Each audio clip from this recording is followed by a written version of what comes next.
Okay, so here we are live once again, and we have the last of the latest batch of superpowers figures that I've gotten, and this is Blue Beetle. And I like the artwork on here. It's got a nice Steve Ditko kind of feel to it. It's not Ditko himself; it's somebody else. I'm not sure who, but it feels like a Steve Ditko picture. It's got like the kind of pose you can imagine him drawing, and it's got that kind of style to it, which I like. And there's the cross cell artwork with all the figures in this line so far. The many figures that we have in this line since it started. We got the vehicles of this assortment with the Bug and Brainiac's Skull Ship, and also the Whirly Bat. Let's go ahead and read the bio. Archaeologist Dan Garrett discovered an ancient scarab in an old Egyptian tomb that gave him superpowers, which he used to fight crime. He eventually retired and was succeeded by the brilliant Ted Cord, who carried on the Blue Beetle legacy. That's a terrible bio. It's not terrible necessarily because it's badly written or anything like that. It's terrible because it's not actually about this character. It's not actually about Ted Cord. It says more about Dan Garrett than it says about Ted Cord. Like, can you imagine if you bought a Batman Beyond action figure and it just had like this really detailed bio of Bruce Wayne on the back, and then it's at the end said, "Oh, and Terry McGinnis is the new Batman." That's what? What?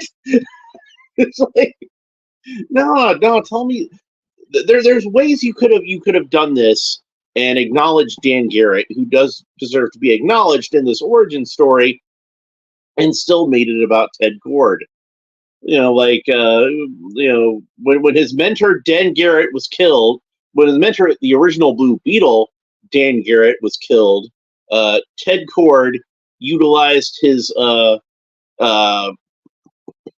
technological skills and trained himself to become the new Blue Beetle. And then a little bit about his equipment and all that kind of stuff. So the Blue Beetle is a character with an interesting history. So let's go over that real quick.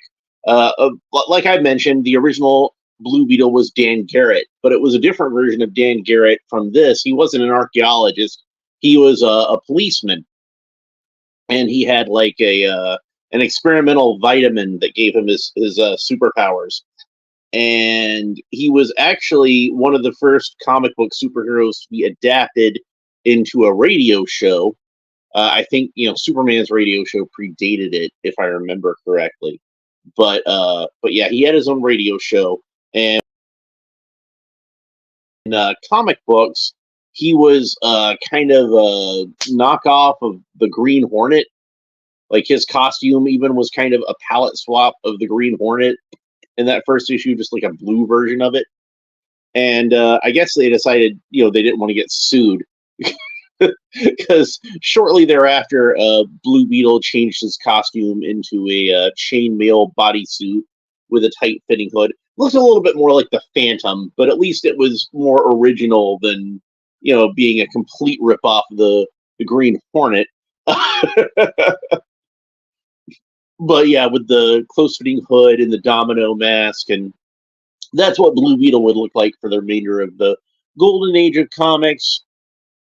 At some point, Charlton would acquire the character and do some reprint books. And then in the 1960s, when superheroes were hip again, they introduced the new version, which was Dan Garrett. So the archaeologist Dan Garrett, who discovered an ancient scarab in an Egyptian tomb, and that gave him his superpowers when he said the magic word Kajida. And I don't guess that version was too successful because when Steve Ditko came back to Charlton Comics, one of the first things that he did was revamp the Blue Beetle and created the Ted Cord version, who would last for the remainder of Charlton's time doing superhero comics. And a couple of different, publishers tried to bring him back at various points in the 80s. Charlton revivals, and I think Americomics tried to do something with them. But by the time that the mid '80s rolled around, DC Comics themselves bought all the Charlton characters as kind of a gift to the legendary Dick Giordano, who was working as an editor at DC at the time, and he was the editor of the original Charlton Action Heroes line, which featured Blue Beetle, Captain Atom, The Question, Peacemaker, Judo Master, all those characters.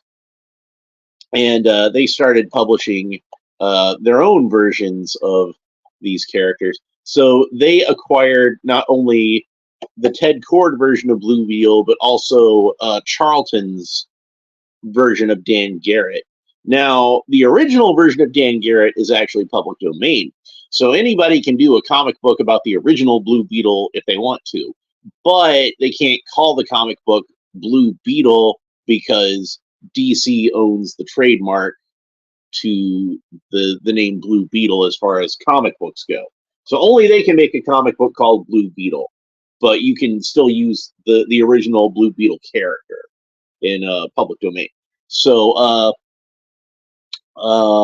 sometime in the early 2000s, they killed off Ted Kord unceremoniously and replaced him with a new version that's Jaime Reyes, who's a pretty good character in his own right, but I still feel like they did Ted Kord dirty, but thankfully they brought him back later, and he became kind of a mentor figure to Jaime, which is nice. So yeah, Jaime was the Blue Beetle that was the focal point of the recent movie, which unfortunately did not do very well at the box office, so we're probably not going to get a Blue Beetle 2, which means we probably won't ever get on the silver screen ever, so that's too bad. But let's go ahead and open them up. I'm going to try not to mess up this artwork too much, because like I said, I do like this artwork. And they have seemed to have used some better glue on these than some of the figures they've done in the past. Which is why I'll probably never have a carded version of that Bronze Age Batman like I would like to. So we'll set that. Actually, I got a stack of them over here somewhere. We'll set some over there. And here we go. And get them out of the package. He's not held in with any rubber bands, but it still made plenty of noise when I pulled it out. So, and I have a special guest star with us today. Question, yeah, because they used to work together a lot in those old Charlton comics. So, when DC bought the Charlton comics, and they were going to do something with them, Alan Moore had a pitch to do like a murder mystery story with them where like Peacemaker had been killed and the Question was investigating the murder and showed what had happened to the Charlton characters since the 1960s. And Dick Giordano, he liked the story, but he felt like if we do this story with the Charlton characters, we won't really be able to do anything else with them after that because, you know, they'll be irrecoverably changed. So why don't we do this with some original characters instead? And that story became Watchmen. But yeah, Question and Blue Beetle worked together a lot in the Silver Age comics since they were both done by Steve Ditko. It made sense that he would team them up fairly often. And this is the Question from the Justice League Unlimited line. But even though it's supposed to be like an animated version, I think it still fits in pretty well with superpowers. They look good together, don't they? So, and for those wondering about Blue Beetle's later partner in Booster Gold, yes, Mcfarlane is planning on doing a Booster Gold figure, so we'll have that. So they kind of went all in with Blue Beetle a little bit. We got his best pal in Booster Gold coming up. We got a vehicle for him. So yeah, that's nice. And the thing that I noticed about this figure when I had him in my hand for the first time, and I bought him at I bought him off of Amazon, but I saw him at GameStop. I didn't buy him when I saw him at GameStop, obviously, because I knew I had this one on the way. But when I was looking at him, I was really impressed that like a lot of this detail is sculpted onto him. They didn't just paint this this Beetle insignia over his torso. It's actually like sculpted onto the figure. So this is an original torso that can't really be used for any other character other than the Blue Beetle himself. And so let's go ahead and have a look. I wanted to compare some parts with Brainiac because I figured if he shared any parts with any character, it would be Brainiac. But the arms aren't the same. The torso is a similar sculpt, but it's not, again, not the same because this has got that Beetle sculpted into it. Brainiac has this collar glued on. I think that they might share the same thighs. They do look pretty similar, but I don't know for certain. But it looks like they could be the same thighs. And actually, I don't think they do because the muscle definition on the side here seems a little sharper on Blue Beetle than it does on Brainiac. But these boots are a little more generic, I think. So they could reuse these boots on something potentially. But these arms could only be Blue Beetle. This torso could only be Blue Beetle. But the legs they could probably reuse on something else. If these aren't legs that are reused from something else already. But I don't know for certain. All right, so let's go over his articulation. So first of all, we have a head that rotates all the way around, and we have arms that rotate all the way around at the shoulders. And this is typical 1980s style action figure articulation. Pretty simple, not a whole lot of bells and whistles to it. No elbow articulation at all. No wrist articulation at all. The arms don't move up and down like this way. Just rotate at the shoulder. That's it. This is how we did it in the 80s, and we were happy with it. So it's all we had. So leg kicks up about that far, leg kicks back about that far, so he can do the splits no problem. So that's nice. And then we got articulation at the knee, bends about 90 degrees. And that was something that we considered a bonus on those 80s Superpowers figures. Wasn't too common to have knee articulation back then. Outside of vintage G.I. Joe figures, which had excellent articulation, especially for the time, this was probably about the best articulation you were going to get on an action figure in the 80s. And Mcfarlane has replicated that pretty well. So yeah, the head sculpt's good. You can see he's got these big yellow goggles, which is pretty accurate to the comic book. He had these big roundish yellow goggles. Now, in the comic book, oftentimes they would draw them as being kind of translucent, and you could see his actual eyes underneath. I think more often than not, that's how they drew them. But you can see that these are opaque yellow goggles. But I kind of feel like that's fitting for the 1980s style. Again, if they'd have actually made a Blue Beetle figure in the 80s Superpowers line, that's probably how they would have done it. That sculpt's not too bad, but I wish that they put a little more definition into his lips. His lips do seem like they're kind of a little nondescript and not quite as detailed as I would like. Here we go, Green Lantern. I always have Green Lantern over here. But you can see how Green Lantern's lips are a little more sort of obvious, and Blue Beetle's lips just kind of disappear into the figure a little bit, I think. It might not have been so bad if it was molded in the flesh-colored plastic, but with the paint over it, it kind of fills it in a little bit. So I think they probably could have put a little more definition into them, and that probably would have been better. I mean, it's probably better to have like the base plastic be blue, so you don't get any paint rubs on the top of his head. You're gonna get a paint rub on his nose at some point if a kid's actually playing with it. But them's the breaks, I guess. But good figure. I'm really happy with him. He definitely is. If I'd had a Blue Beetle Superpowers figure in the 80s, this is about what I would have imagined. And I kind of feel like we were robbed in that regard because, apparently Blue Beetle was one they were planning on doing him in the 80s, but just the line ended, so they didn't get around to it. But yeah, I'd always heard rumors that Blue Beetle would have been one of the characters we would have gotten if they had have done a fourth wave of Superpowers. and I was always disappointed that we never got him. Well, now I have one finally, uh, nearly 40 years after the fact.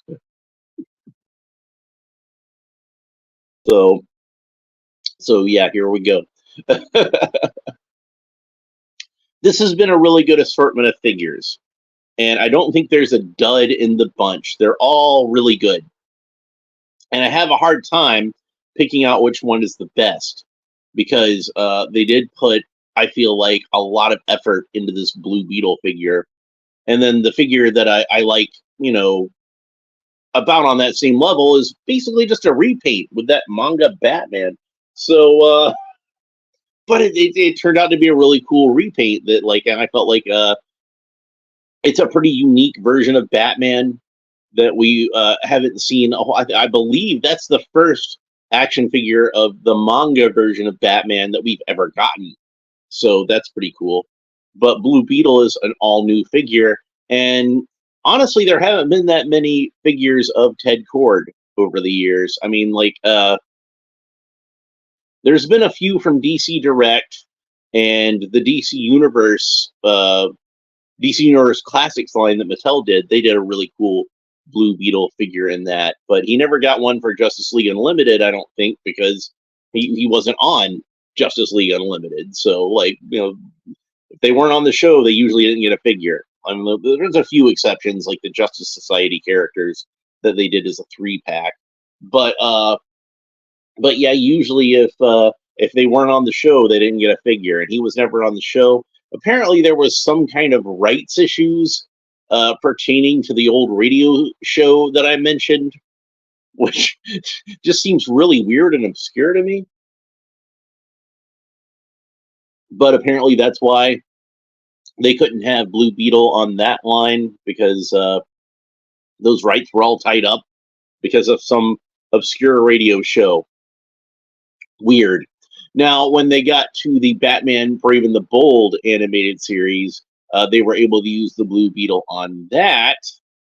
But by that point, it had been the Jaime Reyes version of Blue Beetle. So he was the one that got made into action figures for that line.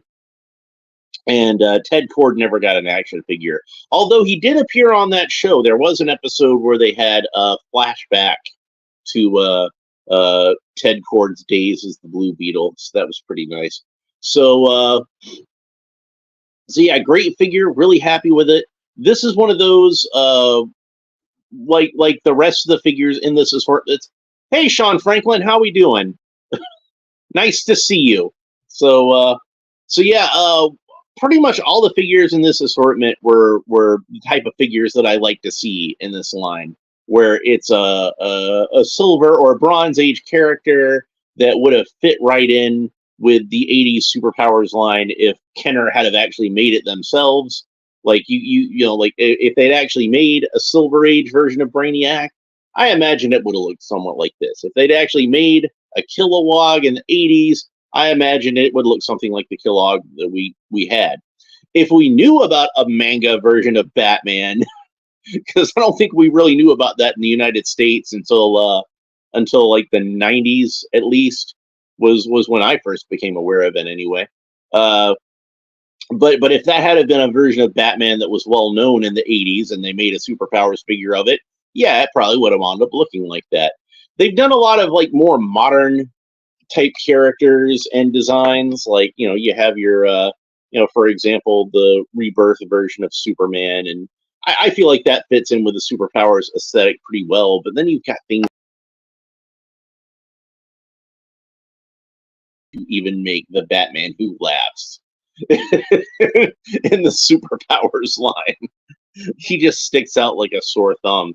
We'll hold up the question again so we can see him with that Justice League Unlimited question figure. He's a little bit taller than Blue Beetle, but that makes sense. So, like I said, it's an animated design, but I still feel like it works pretty well with superpowers. So, at least until Mcfarlane, if they ever get around to doing the question as a superpowers figure, I think this will work well standing with my superpowers figures. Anyway, that's pretty much it for Blue Beetle. That's all I've got to say about him at the moment. At some point, I will get the bug, and then we'll talk about Blue Beetle a little bit more. But I don't have it yet. I did have it pre-ordered at one point on Amazon, but money's been a little tight for me lately because of various issues I'm not going to get into. But it was the sort of thing where I was like, maybe I better not drop $30 on this thing right now. Maybe I ought to wait a little bit. Usually I do that whole thing with the gift cards so that I can apply the gift cards to things that I pre-ordered. But I just had so much stuff pre-ordered lately that I was like, I had to drop something, and I'm like, well, this is like a $30 item, so I can drop that. But hopefully, now that I've got my finances a little more straightened out, I can just go ahead and just buy it outright.